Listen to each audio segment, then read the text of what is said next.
bounden duty to put away the Queen, and all the popes brought to St. Peter shall not come in between me and my duty. How is it that you cannot see this, Thomas? Everyone else does. Then why does your Majesty heed my course of oath? Because you're honest. And what's more to the purpose, you're known to be honest. There are those like Norfolk who follow me because I wear a crown. And then there are those like Master Cromwell who follow me because they jackals with sharp teeth, and I am the lion. And then there's a master that follows anything at once. And then there is you. I'm sick to think how much I must displease you, Your Grace. Displease me? No, Thomas, I respect it. Yes. Respect? Man, it's water in the desert. Tell me what you thought about the music, the air that played. It had a certain... Just tell me what you thought of it. Could it have been Your Grace's own? Discovered! Now I'll never know your true opinion, Thomas. And that's irksome. For the artist, though you love praise, yet you value the truth better. And I shall tell Your Grace what exactly I felt about it. Speak then. To me it seemed delightful. Thomas, I chose the right man for Chancellor. But in all fairness, Your Grace, I must add that my taste in music is reputedly deplorable. No, Thomas, your taste in music is excellent. It exactly coincides with my own. Music. Ah, music. Send them back without me, Thomas, and I'll stay here in Chelsea and make music. My house is at Your Grace's disposal. Thomas, you understand me. I shall stay here and make music. Will Your Grace honor my roof after dinner? Yes, I expect and well of you. Well, coming to this other business of mine, Thomas, mark you, I shall have no opposition. Your Grace? No opposition, I say, no opposition. Your conscience is your own affair, but you are my chancellor nonetheless.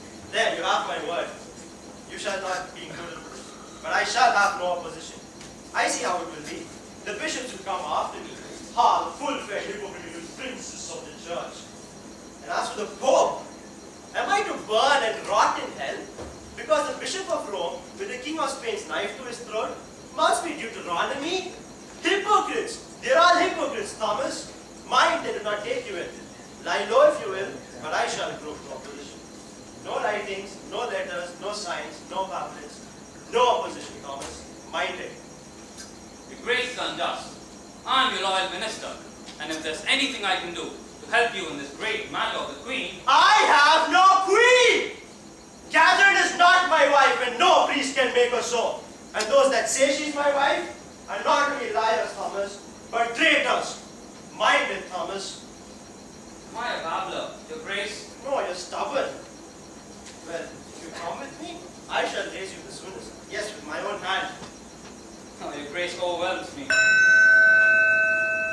What's that? 8 o'clock, Your Grace. Oh, the tide will be changing. I was forgetting the tide. I must leave. No, don't come. Tell Norfolk. Lady Alice, I must leave. I must cast the tide. To tell the truth, Lady Alice, I've forgotten hearing your name and how time goes past outside. Affairs call me to court, and so I say my thanks. And say good night! Night, Your Grace. What's this? You crossed him? Somewhat. Why? I couldn't find another way. You are too nice altogether, Thomas. Woman, mind your house. I am minding my house. Alice, what would you have me do? Be rude. If you won't rule him, be ruled. I neither could nor would rule my king. But there's a little area where I must rule myself. That is very small. Less for him than a tennis court. Oh. Look, it's 8 o'clock. 8 o'clock, Lady Anne likes to dance. And you stand between them? What stands between them is the sacrament of the church, and far less important than you think, Alice. Thomas, stay friends with him. Whatever can be done by smiling, you can't rely upon me to do that. Thomas, you don't know how to flatter. Me? I know how to flatter. In fact, my recipe is being widely copied. It's the basic syrup. It's the basic syrup with the soupçon of discreet impudence. Alice, we shall be living on that simple supper of yours for a fortnight. Alice! Alice! Set your mind to rest. This is not the stuff of which martyrs are made. Sir Thomas. Robert, what do you want? William, I told you not to. Meg, I am not easily told. I asked you not to. Meg, I know it's not convenient, but must everything be made convenient? I am not a convenient man.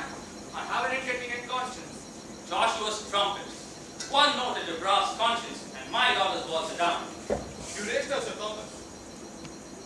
How long have you been here? Are you in the king's party? No, sir. I am not in the king's party. It is of that I wish to speak to you. My spirit is perturbed. Elizabeth. How? Sir Thomas, I have been offered a seat in the next parliament. Ought I to take it? No. Well, that depends. I should have known. With your views on church reform, you could do yourself a lot of good in the next parliament. Since we last met, I must confess, since we last met, my views on the church are somewhat modified. I modify nothing concerning the body of the church. The money changers in the temple must be scourged from them with the scourge of fire anyway. But an attack on the church itself? No. Behind that, I see an attack on God. Roper. The devil's work. Roper. To be done by the devil's minister. For heaven's sake, mind my office. Oh, you stand on your office. I don't stand on my office. There are certain things I may not wish to hear. Sophistication. It is what I was told. The court has corrupted you, Sir Thomas. You are not the man you want to be. You have learned to study your convenience. You have learned to flatter. See, Alice, I have a reputation for it. God's body, young man. If I was the chancellor, I'd have you whipped. Thomas. Sir Richard is here. Ah, Richard. Good evening, sir. Good evening, Lady Alice. Lady Margaret. Good evening, Master Rich. Do you know, Will Roper the younger? By reputation, of course. Good evening, Master. Rich. Oh. Oh, You have heard of me?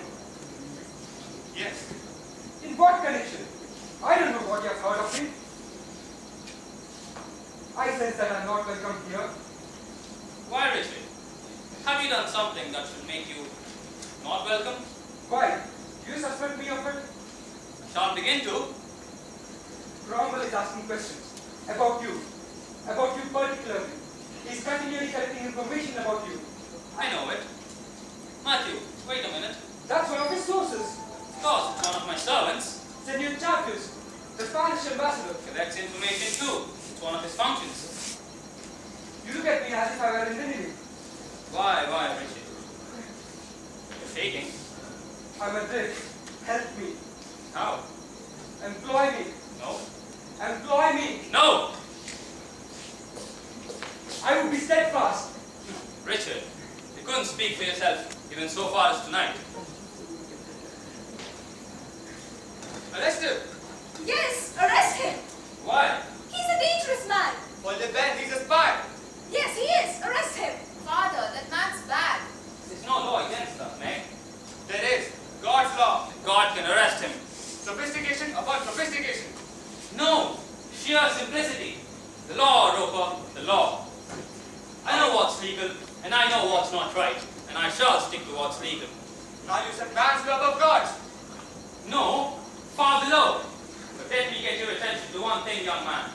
I'm not God. These eddies and currents of right and wrong, which you find such plain sailing, I cannot navigate. I'm not a voyager. But in the thickets of the law, oh, there I'm a forester. I doubt that there's a man alive who can follow me there. Thank God. While you talk, he's gone. Go he should, if he was the devil himself, until he broke the law. Now you give the devil the benefit of law. Yes, Roper, what would you do? Cut a great throat through law to get up to the devil?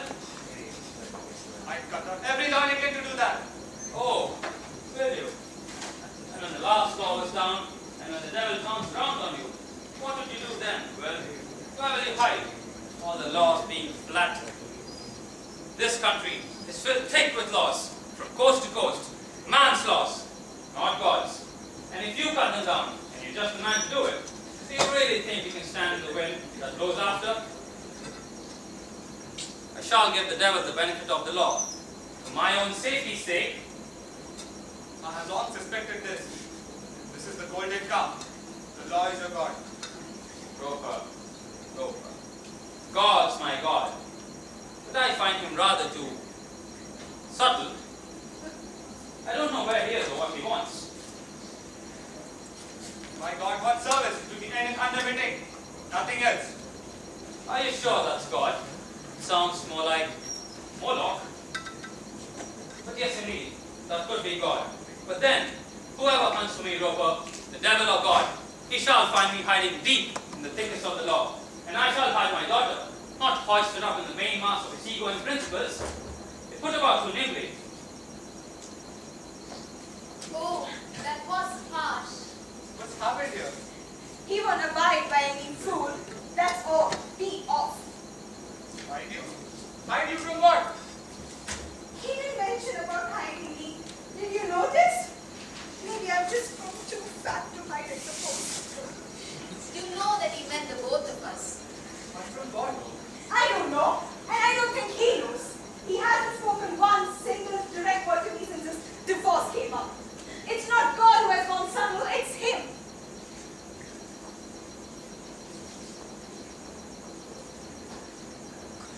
Bro, that was harsh. Your principles are excellent. The very best quality. Oh really? They're fine. Now we must all make a start on that food. Father, can't you be plain with us? Meg, I stand on the wrong side of no statute, no law. I truly believe I'm the safest man in England, and I want my supper. We shall need your assistance with it. It's an excellent burgundy, if your principles permit. They don't, Sir Thomas. But then have some water then. Just the water, Sir Thomas. Oh, Roper. Why does Master Cromwell collect information about you? I'm a prominent figure. Someone somewhere is collecting information about Cromwell. Now, no more shirking. We must start having that food. There's a stuffed swan, if you please, first. Well, I trust you with my life, but not with your principles. We all talk about being anchored to our principles.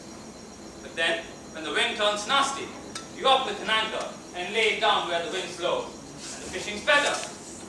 And look, we say, look